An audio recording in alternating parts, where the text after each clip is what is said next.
That's the Wigan we love. I think I just got hit with. I just got hit with a nappy as well. The ash pass wasn't a problem, but it kind of took its own. He's not just like a lovable rogue. Yeah. I wish I hadn't done it. Ah, character assassination is what you're saying around it. People are looking at you doing that, right, and thinking this guy's a dickhead. Is that what you mean? Yeah. All right. Eddie actually did an Eddie on me the week before. He told me before I went into camp that I'd be starting against South Africa, and I was like, that's a bit odd. So then we'll go out to Portugal, the game's coming up, and he pulls me up, he's like, mate, I've got a feeling you're on the bench. And I'm like, oh. It went down as one of the worst books. So it went down as maybe not one of the greatest rugby books we've seen. I've had it brought up to Northampton, it got burnt, I had to read it while it was on fire. A week before Six Nations starts in 2016, I get done for an eye gouge. Oh, that one changed literally changed my career, the direction of my career. I didn't do it.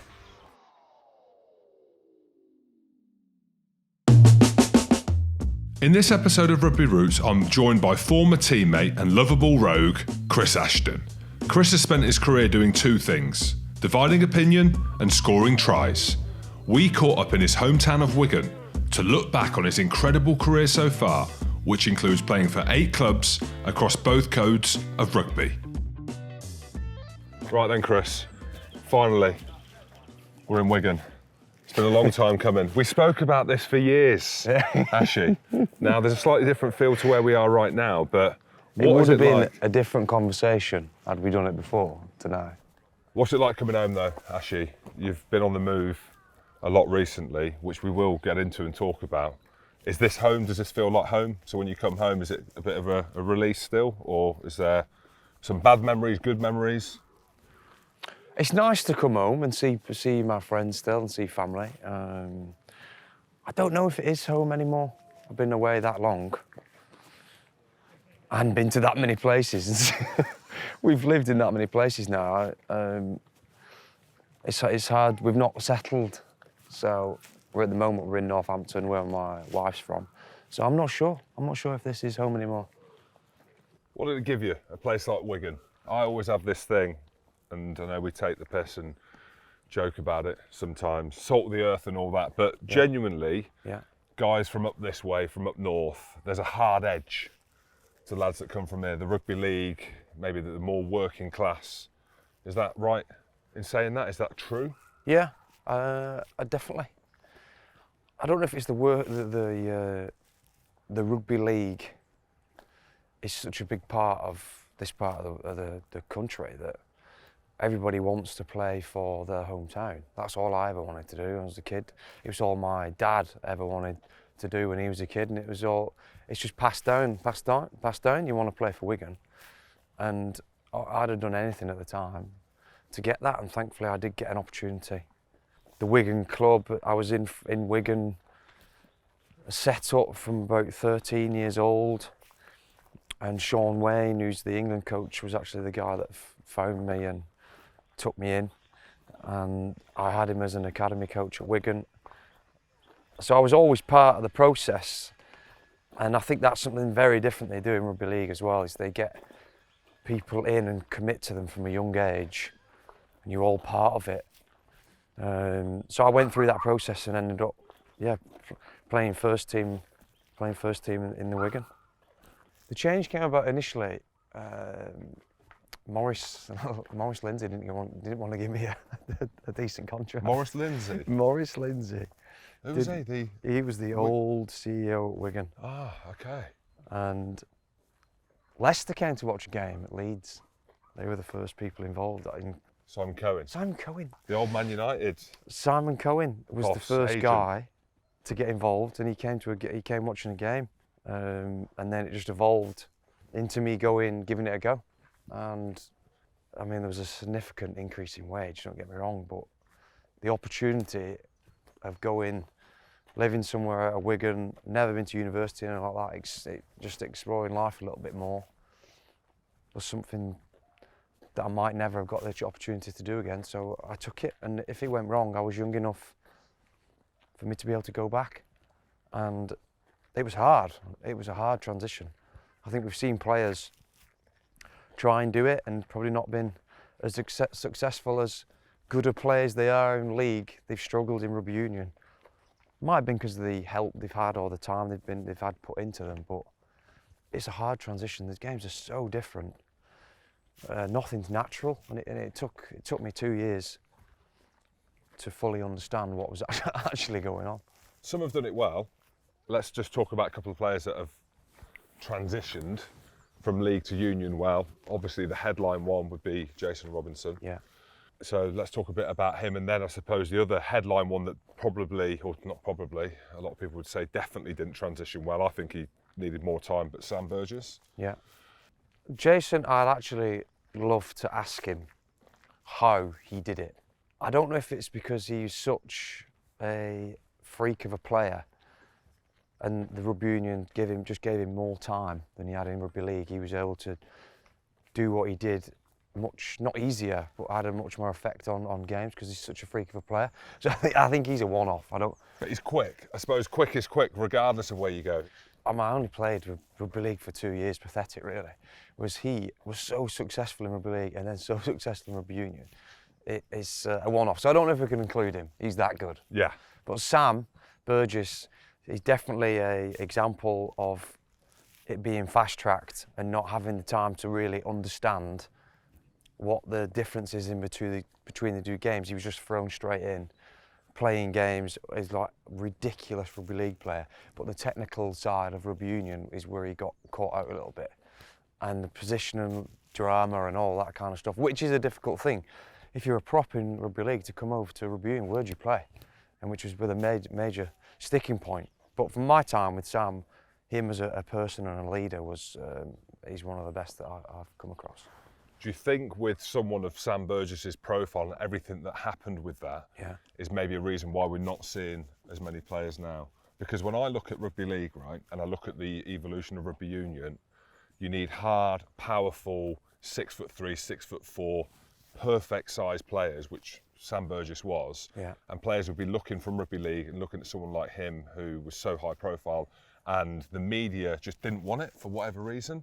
I don't know why, but do you think players are put off by that? Yeah, definitely. I mean, it's a risk, isn't it? It's a much bigger risk than when you see someone like Sam ending how he did.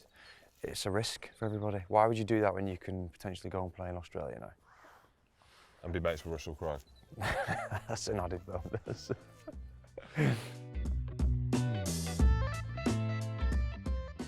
Actually, let's talk about where you're at now. We had a chat off camera about how difficult the last couple of years have been, but you seem like now you found your home. Ironic that it's Leicester down the road from a club that you spent so long at in Northampton, but just tell us what the last couple of years have been like. Really mixed. Having leaving Sale quite abruptly to go to Harlequins, and then Paul Gustard leaving. They weren't in the great, considering where they are now, and ended up winning it. I just never saw that come. I don't think anyone at that club would have seen it coming at the time. So I got offered a next season and a longer time at Worcester if I moved from Harlequins mid-season, which they were fine with because they didn't want me to stay the year after, with relegation allowing clubs to put more time into young players, which is exactly right. Look at Louis Liner now. He's occupying that spot, so that opportunity might have never come up for him if relegation had still been in place. Harlequins were down the bottom of the league. They were desperate to get wins, so there was a bit involved, but they were happy for me to go to Worcester and take up the next season. And with Paul Gustard moving on too, it just felt like the right time for us both to leave. Did not go as planned, and as I hoped there. I think we both openly admitted that. So I moved on to Worcester, and I was living in Northampton. I was driving across all the time. They were losing quite a lot, and quite a lot. Jonathan Thomas is another young coach. So in the end, I was struggling with it. I was struggling being in there every day. So we decided to cut ties, and I was at home for I think it was like 3 months, literally doing nothing, Big Jim. I was literally doing nothing. But you were ready. That was the thing. So you were doing nothing. I was training every day, like you 3 times a day. Where was your headspace at? Because It was hard because I was sat at home thinking, how have I found myself in this situation? And what conclusion? I mean, did you there's come one. to? What conclusion was it? So you sat at home, right? And it's not where did it all go wrong, because that isn't the right thing, because a lot has happened and you're in a good place now. But when you're at home, right, and you sat there looking at your beautiful kids and your missus, as much as you love them, Yeah. you're still an athlete, right? At heart, physically, mentally. What was the conclusion of what had happened? The conclusion was, I think sometimes when a player leaves a club, it's always focused on that player, but a lot of the time the player isn't in control that much of that situation at the club. You're always just not the scapegoat, but you're the one that has to move or has to move on, and that's the one that's focused on. So my conclusion was, I obviously have some part to play in it, especially the Worcester one. I have some part to play, and I had to have some self-reflection on that. And when I'm at home for months, I'm like, surely cannot be the end. I mean, there's one thing leaving my hometown here, which is Wigan. That was my club. It still is my club. Watch them every week. So once you leave your club, you don't want to turn that into, I've now had like 7 clubs. So there was some self-reflection where I was like, this isn't all right, and I can't allow it to end this way. So as soon as Steve rang me, I was like, mate, I'll be there tomorrow. Doesn't matter, I'll be there. I just want to try and put things, not right, but for my own self, my own sanity, I need to finish it right. I still think I've got a lot to offer. And I want to add, and I want to play still. And running out at Leicester for my debut game, it just like made me realise the crowd, just being back, playing rugby again in front of people, and just having that feeling again inside is something that I'm not ready to let go yet. And that was a Chris Ashton debut as well, wasn't it? If ever I've seen one, I'm watching it, my old club Leicester, and I'm thinking, right, I need to watch Ashy in Tigers colours. How's this going to end? Either unbelievably well or unbelievably bad, and it was both. I thought it before the game. It was like, is either a hat trick or red card? So I kind of cut it in the middle. Well, it was in between. So first tackle, cover tackle, you put your head in the spokes. I've never seen your head in the spokes before. No. Not like Committed that. right there. You're committed is what I'm saying. So head were in the spokes, try saving tackle. Welford Road, a place in which you've probably been booed off the park, with history there, which we can talk about with a family, the Toulon. I got hit a few times at Welford Road. Yeah, that's what I mean. So they hated you there, hated you in a good way, the old lovable rogue. Cover tackle, but then ended with a sin bin. Why not? Why not? Of course, he's back. I couldn't believe it, yeah. But yeah, I was just happy to get out there and get going. Yellow card, I mean, I was convinced I was going to get a try in that last 10 minutes, but I couldn't believe it when he sent me off. No one told me it was a team warning. I've been there. Argentina, Scotland, Argentina. Vern Cotter said had a discipline problem, right? So the Autumn Nations Cup, it was my chance, and we're playing Argentina. I get brought on for 10 minutes, one ruck, do one counter ruck, which was my forte. Yellow card. Wayne Barnes. Your yellow forte? Card. Counter rucking, yeah. Yeah. I blitzed you in the back once, remember? England, Scotland. I don't remember. Close game, 28-0, and I just saw you stood upright, translucent. I thought, right, he's having it. Saw was it number 11 or 14? You were 14, weren't you? Number 14. Yeah, so that Scotland game, I saw the number 14. I thought, I'm going for this bloke. Not that I hated you, but I was Scottish, weren't I? You were English. Did you remember feeling that or not? You're English, mate. I'm quarter English. Do you remember? No, I don't remember it. You don't remember? No. I put you into next week. Did you? Yeah. Right. Close game. I'll watch it back, I'll see. 28-0, I'll send you the clip. Yeah, probably dropped the ball 6 times, missed 12 tackles, got beat by 40. It was 9 pens. It was 28-0, close game. Might have been 23. My point being England. Yeah. Let's talk about that. Chris Ashton, England, the Ash Splash, all synonymous, the number 14 shirt. You had a decent career is what I'm saying. 40 odd caps. Should have been more. Yeah. Felt like it should have been more. So do I agree. I think the ash splash wasn't a problem, but it kind of took its own. He's not just like a lovable rogue. That came just unintentionally. How did that come about? Because try celebrations. Yeah. You can I be wish humble. I hadn't done it. Why? You felt the need to keep doing it. Yeah, Did it it took a life of its own, and then people generate opinions on that, and character assassination is what you're saying around it. People are looking at you doing that, right, and thinking this guy's a dickhead. Is that what you mean? Yeah. All right. And it was never the reason why. When you've got kids who love it, like I still get stuff sent to me today, I absolutely love it. Is why why at the time I thought I could carry on doing it, but it just, I don't know, I just didn't enjoy the sideshow of it. Really? Yeah, no, I didn't do it. So you felt like you had to put on this alter ego? No. Did you think about it when you were running through? So when you were running through and you knew there was yeah, open but like space. that isn't me really. That. Do you remember Room 101, the programme? Yes. It ended up in there.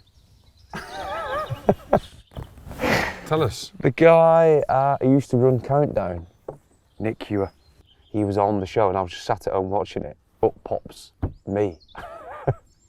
And he ended up dumping me in Room 101 because he hates, at the time, he hated any kind of over-the-top celebration. I'm sat at home eating my fish and chips, watching myself drop into Room 101. So there was people that didn't like it and still do this, and they just create an opinion of you through that, which, looking back, I wish I hadn't done. But you brought a book out on it called Splashdown, or as we called it at Saracen's, Shit Splash. The reason why I did that was because we had just won the Six Nations and we all thought we had a good shot at getting to a World Cup final at the time. So you agreed the book deal way before. We got knocked out of the quarter final after probably one of the worst to be seen for England 2011 disaster tour. We got knocked out of the quarter final and I've got to bring this book out. I was like, I'm not doing it. Some stories though. Why were none of the stories in there? I remember getting it. Let's just give the people a bit of context. So, 2011 World Cup, you're in your prime, would you say, as a player? No. Ish. Scoring though, you're scoring? Yeah, scoring. Scoring. Yeah. So you're thinking, right, if there's a time to bring out a book, it's after the World Cup in 2011 because England got a chance of winning it. It's in New Zealand, the profile of the team is strong. There'll be some unbelievable stories, which there were.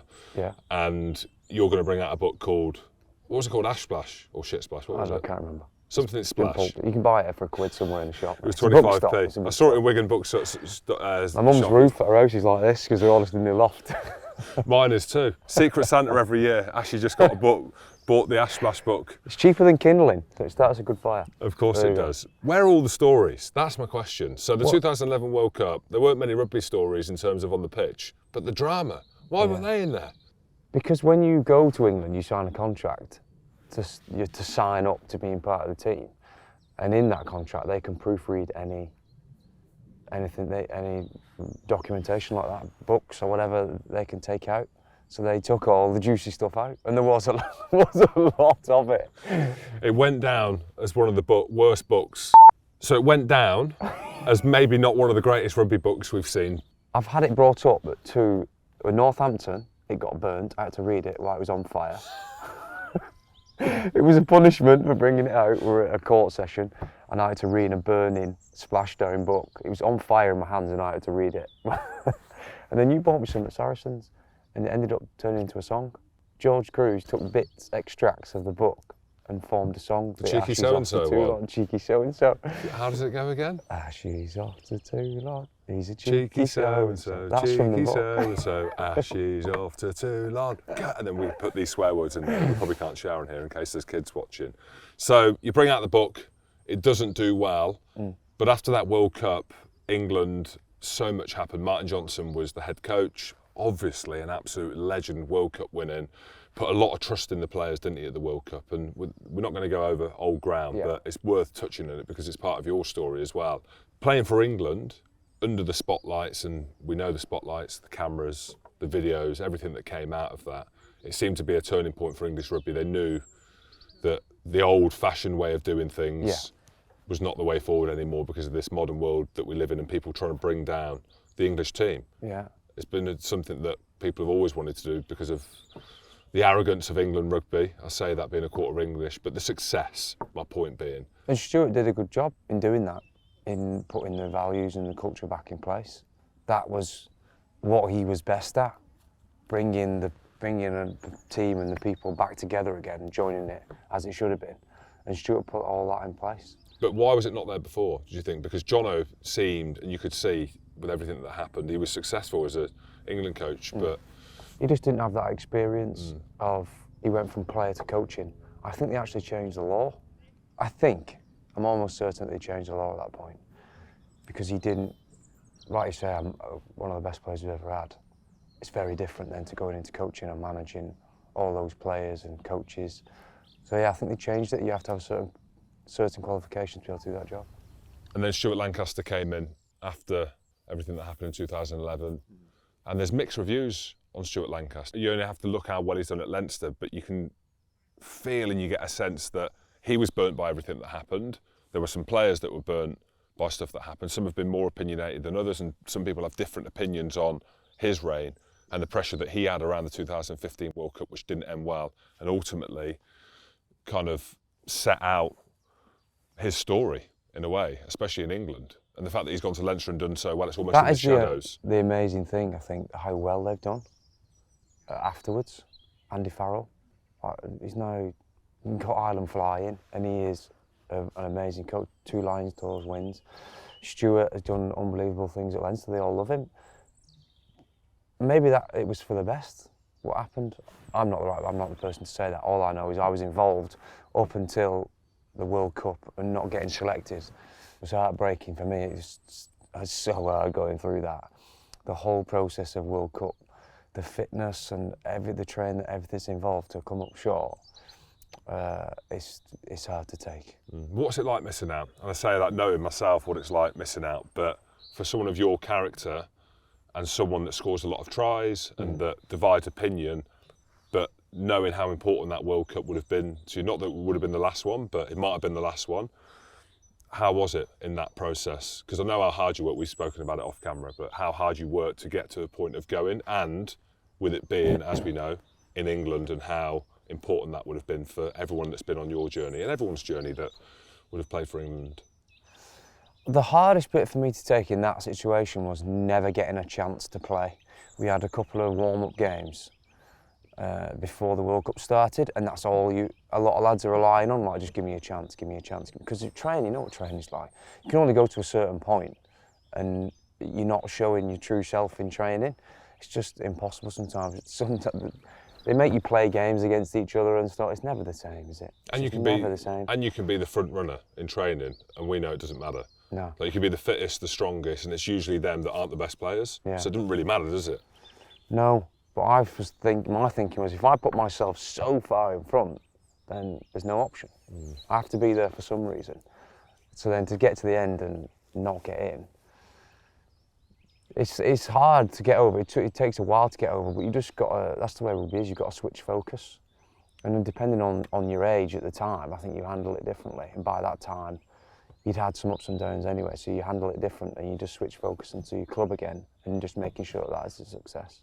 And then with the club, and we were at Saracens together, do you think at that point, missing out on the 2015 World Cup, you'd made your mind up that England was over and you were going to cash in France? Was that kind of the start of it? Because we were at Saracens together, 2 European Cups. I say we, I was a part of it.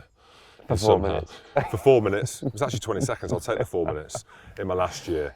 But such a successful period, and you were looking for the exit. You were looking for the door to get to France. It was a good place for me to turn to. You know what it was like there, and they were good people, and everyone had each other's back, so it was an easy place to lose out in one situation and then to be at a club like Saracens was the best place for me, because you know they got the best interest at heart. At the end of the 2015, Stuart obviously gets sacked and Eddie comes in. So I'm like, right, I'm chance. I'll get back in here. You think there was a chance in Oh, wow, yeah, I was like, I'm back in here. Because we were going well at Saracens, and I was doing well, and everything what Eddie was saying was positive. A week before Six Nations starts in 2016, I get done for an eye gouge. that one changed literally changed my career, the direction of my career. I didn't do it, flat out didn't do it. Against Ulster? Against Ulster. Can't say that about all of them, all the bands, but that one I did not do. Well, that's important though, that you are saying that, because there are no-nos in rugby, and I've been gouged a couple of times. I know how passionate you are about this one, and it's something that you have said that you will take to your grave, that you didn't do it, and you're saying it again. It was just, I mean, the whole situation was pretty ridiculous. But my hands was on his face for 0.06 of a second. How do you don't gauge something like that. But anyway, the impact, I literally sat there and cried in this room, like, you cannot take, this is the opportunity for me to get back in. You cannot take it away from me. And I can see him now, there's a French disciplinary man who's like, nah, don't have any interest in it. Like, the England's done here if you don't accept what I'm telling you is right. No, I didn't want it. 10 weeks. 10 weeks. And then I spoke to Eddie after it, and he was like, you'd have played, mate, you'd have started. Is that worse? It was worse. It was way worse. But again, that's just another situation. People might say, look, it's your own fault or whatever it is. So you have to just take it for what it is, and just went back to type where I was training as much as I can and get myself back in the situation. But England, 26, as soon as Eddie comes in, they go on and win this Grand Slam. I'm sat at home like, man, where do I go from here? But just revert to what I know, train harder, do whatever I can, play well at Saracens, and the chance will come. It never did, never came, because they were so successful. They just kept going and going and going. And I remember Eddie used to ring me, and I'd played well. One of them was, they were going on tour. I just got man of the match in the semi-final. We were about to play in the final at Saracens. I didn't get in. I was like, what? That doesn't make any sense. And he rang me and said to me my defence percentage wasn't high enough. I don't know, it probably was, he's probably right. But at the time it didn't feel right. At the time it didn't feel right. I thought I should have been in there and I'd done enough to get my chance back. And once that was shut, that's when my mum was like, it's over here, I've got to change. We'd been successful at Saracens, and that was all I ever wanted in England, was to be a success and win trophies, and I'd done that. Last thing was to play for England again, and it was done. The door was shut. It was clear to me that Eddie didn't want me in there, so I was like, I have to change, do something else, and France was the next door that opened. Right, Chris, let's talk about your time in France and at Toulon. It was going to be your swan song. 3 years, you said to me, at least at Toulon, and then probably to a Pau, and then probably to a Pro D2 club. But it started well, didn't it? Mate, it was the rugby. Don't know if it was the age I was at and the players that I had in the same team, but the rugby was phenomenal. Every week, sunshine. I'd gone from being at Surrey's, doing the kick chase, like everything's by the inch. Coached everything, and I went to France and I was like, I just throw it, just play. And you enjoyed that? Oh, I loved it. Really? I loved it because, well, we scored so many tries, and just, as I say, it was by the sea, sun every week. The crowd at Toulon was amazing. But playing it's in front of that, I enjoyed it. I did. I didn't enjoy Murad putting us on a 9-hour bus trip to Pau. Play at 9 o'clock at night, get back on the bus, and you arrive back in Toulon at 9 o'clock the next morning, and everyone's driving home, like, this car's just going in different directions. No one's had any sleep. And then you do it again the week after. I didn't enjoy that bit, but the actual rugby of it, I loved, and I don't know, probably helped breaking the record in 1 year for the amount of tries. But how many was that? How many tries, off the top of your head, did you score? Because they were the whispers that we were hearing that Ashley's carving up in Toulon, and good on him. Well, I think it was like 24-ish. 24, I think. Round up to 30 if you want. There'll be a few people on here who'll be like, no, it was 23, it was 22. You think it was 24? Like, I had Semi Radradra, who was the best I think we've seen of Semi in Toulon, because he got the ball as and when he wanted it. And if he was anywhere on the pitch, him or Josh, I would just throw him the ball. To us over. Just let him do My the thing. goodness me, very Josh similar. to us over. Never lifts a weight. No, He's he got 4 does. never seen, mate, doesn't do weights. I had him, Ma, Nonu. It's just like ridiculous team. And I did really enjoy it, but I did struggle with the isolation of it, going from London to Toulon. There's quite a few players that have come back from Toulon. Murad's a bit nuts, but that's the French way. They just threaten coaches' jobs and players' jobs if you don't get the result the week after, and that's the way they do it. They operate all hard, and they just want to win. It's all emotion driven. They seem to have changed. You've got to try and take that away from them sometimes, but sometimes it got on top of you, and you just want to do well. And I don't know, not necessarily every player is as committed as what some of the others are. And being, like I said, going from London to Toulon was quite a big lifestyle change, and living. It was a beautiful place. That's the Wigan we love. I think I just got hit with. I just got hit with a nappy as well. Did that pigeon have a nappy in its mouth? Oh. Yeah, beautiful. I mean, it's no Wigan Park. It's no Wigan Park. I didn't even know Wigan had parks. I thought high rise. I thought benches with graffiti. I was thinking people drinking alcohol responsibly in the mornings. But it's nice. I'm impressed. And So the other side of it was I still wanted to play for England. I still was out there, and I thought I was playing well enough.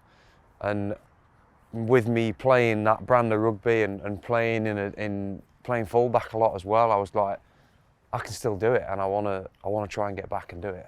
your mind must have been all over the place. So you left Sarries. I remember me and you having a chat in Costa, and I was like, if you last more than a year, if you last longer than a year, you can have my house. And you said, I'll be there for 3 years. If I'm not, you can have my house. I knew something was going to happen. But But you didn't enjoy the rugby. I didn't really enjoy the rugby. I needed to be coached. I weren't as gifted as other players. I wasn't that athletic. I needed to be told. I was like, this is what needs to happen. Yeah. But thinking back, you know what? Like when people go to France, and we've seen a lot of lads, like you said, go to France and they hate it and they come back.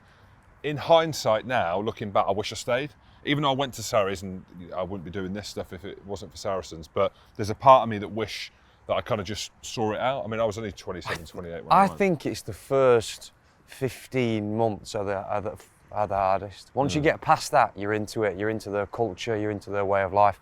It's so different to what we know here. So that bit was a shock. But like I said, the other major thing was coming back and playing for England again. So I felt I had unfinished business there. And I thought you parked that. You told us you parked it. But when I got to France, I was like, I can still play here. Some people go to France with different ambitions, don't they? And don't know how it's going to go. You don't know what it's going to be like. But it went so well. Just to chill, end of their career. Yeah, which it wasn't enough for me. I was still young enough where I still want to win. I still want to be successful. And I saw that unfinished business of playing for England. I had to finish that off in some way. And at what point then, when you're in France, you're scoring all these tries, you're playing with superstars, you're living by the beach, south of France, absolutely loving life. Yeah. Are you thinking I'm leaving? We'd struggled settling anyway, so there was always a bit of it, but I always had the rugby as a release every week. It was fine for me. I got that release of playing, and then the week could come round again and it'd be struggling a little bit again. So you had that week to week, but it was the opportunity of the Barbarians. It was. Did you do Barbars? Did I do Barbars? Two-time tourist, man. Well, the bandstand. Look. Two-time tourist, did I do Barbars? Doing that is a great opportunity, and with the players that were playing, I was like, oh, we're all playing, right? Yeah, I'm in. We're going. It was literally like within a week. So we got knocked out, so they were like, do you want to come and play? And we were all like, yeah, we got on a private jet. And off we went. Set up a private jet for us to go over. So there's only 6 of us on there. And we went and played. And I think me carrying the form of playing for Toulon into the Barbarians and playing with like Finn and the team we had on the day was amazing. Just made it more. It was like, I need to come back, and I need to be in at Twickenham again and playing. I was like, I need to try and get back and and finish it and just fill a little bit of a gap that was played for England again. And you say fill that gap. It was obviously burning a lot, and you scored a hat-trick that day, Yeah. carved up. And for any Chris Ashton fans, and there might not be loads, No, there's but there's not loads. there'll be a few, but Barbarians fans, anyone who watched that game would have seen the shots after with you and Eddie Jones. Let's just, before we talk about the England stuff, just get into that relationship with Eddie Jones and what he said that day, because it seems like you had or have a good relationship with Eddie Jones, and you seem like a player that he probably really likes, he's got a soft spot for. With Eddie, I think for me, it was always, I had to just get into the camp. As long as I can just get in, that's the bit I struggled with him. He never let me in. He just wouldn't let me in. He'd heard too many things. He had, I had this opinion and whatever, I just was convinced, as long as I get in and do my thing, training or whatever it is. Show him you're a good bloke. We'll get on, and we did. And from the minute I think he showed the commitment of me going to France and coming back, which he likes that about players, putting themselves out there and then committing to come back. He allowed me in, and we got on. We got on, and we still do now. I still text him now, like we get on. He obviously loves his rugby league, so we have that in common. And it gave me the opportunity to play again, and I'll be forever grateful for that. And then how was it putting on that England jersey again? I mean, you've mentioned it then, you mentioned the disappointment at the 2015 World Cup, everything that England had gone through at the World Cup in 2011. Yeah. But the new Chris Ashton, the new revitalised and probably understanding how important it is, and it's clearly something that's important to you and has been important to you, is playing for England. Yeah. What was it like? Well, Eddie putting this shirt actually back on? did an Eddie on me the week before. He told me before I went into camp that I'd be starting against South Africa, and I was like, that's a bit odd.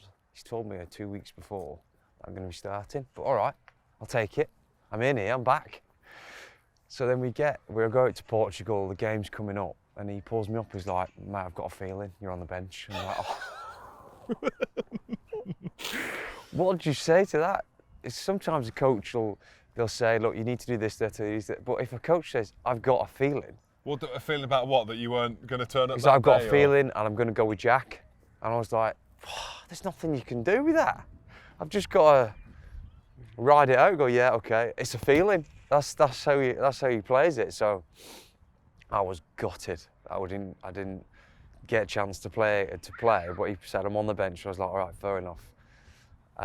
So my actual chance came the week after against New Zealand at Twickenham. So it didn't feel like your chance was South Africa because you were on the bench, and that emotion leading up to that, knowing that New Zealand. Yeah, being on the bench is never the same. You want to start, especially being in back three or whatever. You want to start. You want to be in the game. So I only got a couple of minutes at the end, and I ran around like a headless chicken at the end of the game. It was the game when Owen did the shoulder charge, and we won, so it doesn't matter. So then we had New Zealand the week after, and I was starting, and I think that was, I got all my family came down to watch the game, and we nearly won. We should have won. But how was it? How was that feeling with your family being there? You've been in France, you've been through a lot, and you're playing against the best team in the world, and the feelings around the haka, that week in training. It's the biggest week in everyone's calendar, isn't it, when you play against the All Blacks? How good did it feel? It was, I kind of felt like it was done. It was done. It was like, I've done it.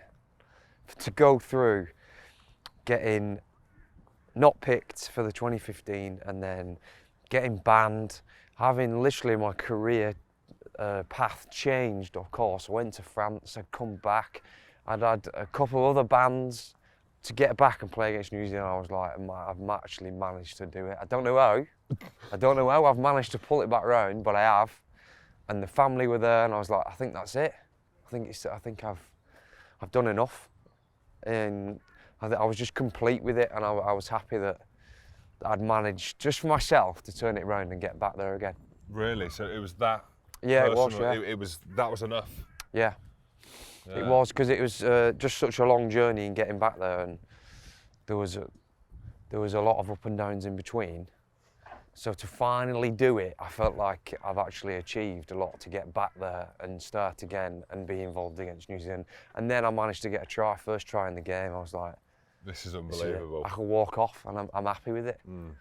And yeah, I just felt like I'd finished something off properly that took me a long time to achieve. Yeah, because I can feel the emotion talking about it. It's lovely to hear, because a lot of people will watch this, or they'll have their mind made up about you with stuff that's happened in the past, superficial or not. But I think the complexities around that game against the All Blacks and the lead up to that, my point being around the lead up to that, is like it's a lot. It's a lot for a young bloke to go through.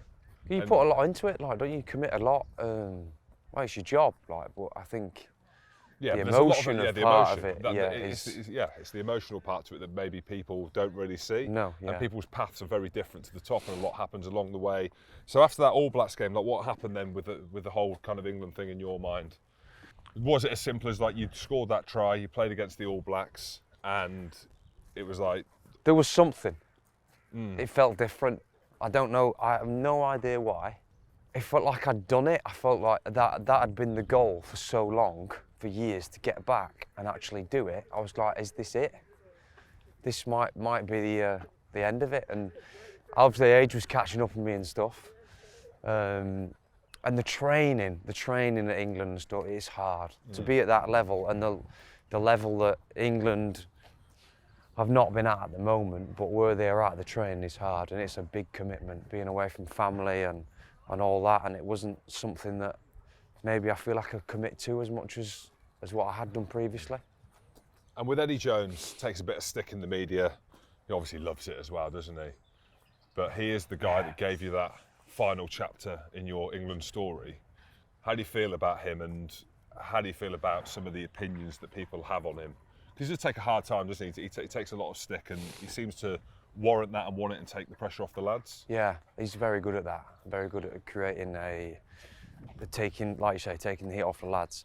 But within the circle of it and within the camp of it, you'd have no idea. He's always relaxed. He's always very encouraging to the players. He just keeps the place buoyant. The way his style of coaching is very different to anything I've experienced.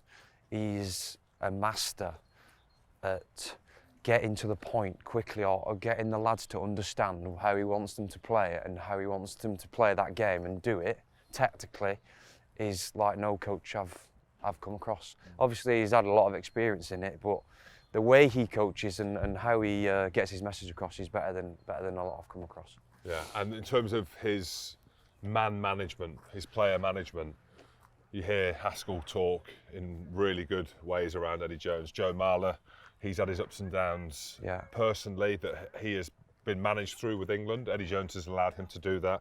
Just to name a couple, your story as well. Is that the power of what he's got, really? Is been able to understand the human side of it, which, as we know, different clubs that we've played at, not all coaches have got the ability to do that. No, I think Eddie's very good at recognising the different personalities. Like from my experience in there, he knew with Tom Curry, for example, that he could afford to be on Tom, to push him, and keep, because the way he is, he just soaks it up. And if Eddie said something, he see it as a challenge and go and prove him wrong, as opposed to someone at my point or Haskell's point, he can befriend them a little bit more and bring them a little bit closer because they're more experienced and they know what to do to get themselves to that situation. I think that's a real strength as a coach, is understanding the different personalities of the players you've got on your team. If he was my coach and he spoke to me how he did, or does no, to he Tom wouldn't Curry, have been your coach, mate. No, he wouldn't. No, he would have broke me anyway. I would have been on the floor. He would have got me in like an alpha leader of men, and then I would have been broken on the floor and probably done what you've done and just threw the towel in.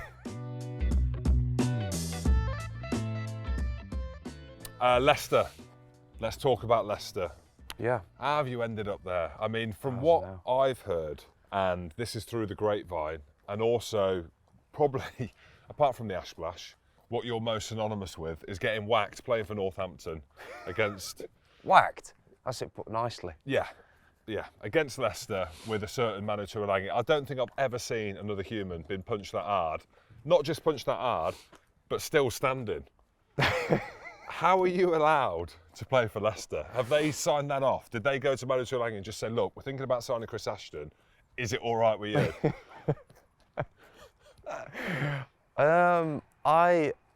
I'm probably the same as you. A couple of years ago, I would never have seen myself at Leicester.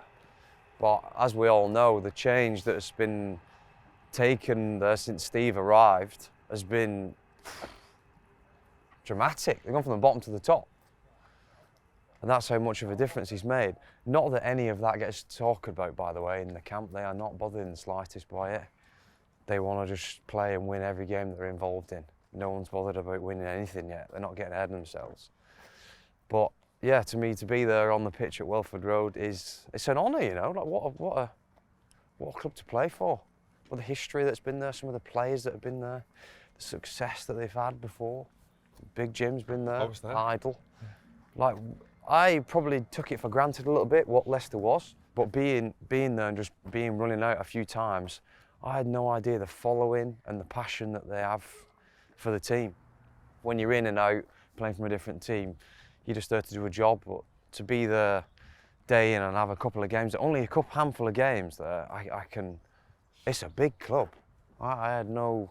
Most well-supported club in Europe, I think, and that's probably a big saying, but in terms of views and stuff like that. But yeah, no, you're right. And they just haven't had that success which they're probably owed recently. So yeah, I'm just happy to be there, even if I did get my head caved in a few times there. It's part of it. Who'd have known that one little fight would have such a following and dramatic effect on things? That day, I never thought that it would ever. I'd never thought we'd still be talking about it right now. I think we're on the 10-year anniversary. Let's talk about it.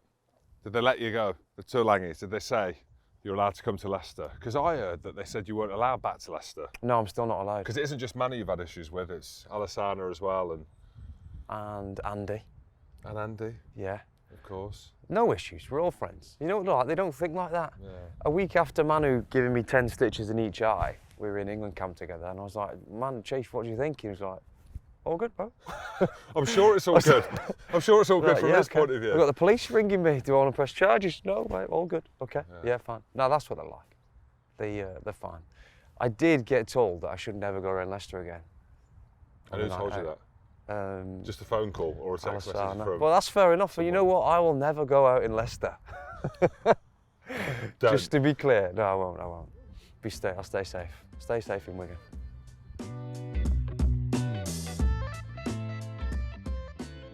Right, so I'm in Wigan. Let me down, mate, please. No. Right then, Ashy. Loved it in Wigan, but we can't leave it there. What's next? Where next? You've had a good ride, a good journey, a tough journey in parts. You're at Leicester, you're playing. What does the future hold for Chris Ashton? Well, the time off, me being at home, stuck with the missus and kids, not stuck, but being at home with the missus and kids made me realise I don't want it to finish anytime soon. Where's the dream? Where do you want to go? We can get you a club. I don't know, you know. I feel the main thing right now is I feel good. I feel like 25 again at the minute. I don't know if that's me because I've been off and I've got a new lease of life going in somewhere that's doing well at the minute and playing good rugby that suits my style. That's what I want to do. So I feel good. I want to carry on as long as I can. Lastly, I feel a bit weird asking you this, but with everything that we've spoken about today, I suppose it is quite a poignant question. How do you want to be remembered? Because I always say to people when they say, oh, what's Chris Ashton like? What's he like? Lovable rogue. That's how I sum it up. But how do you want to be remembered when it's all said and done with everything that's happened along your career? Try scorer. That's what I am. That's what I want to carry on doing. And yeah, I'm not happy with the amount I got for England. That's another story, but I've got a chance here now to maybe get some more in the Premiership. I think that's probably some success, maybe, to finish it off, but I'd like to get a couple more tries and break the record. Chris Ashton, in your hometown of Wigan, an absolute honour, a pleasure. This is Rugby Roots on RugbyPass.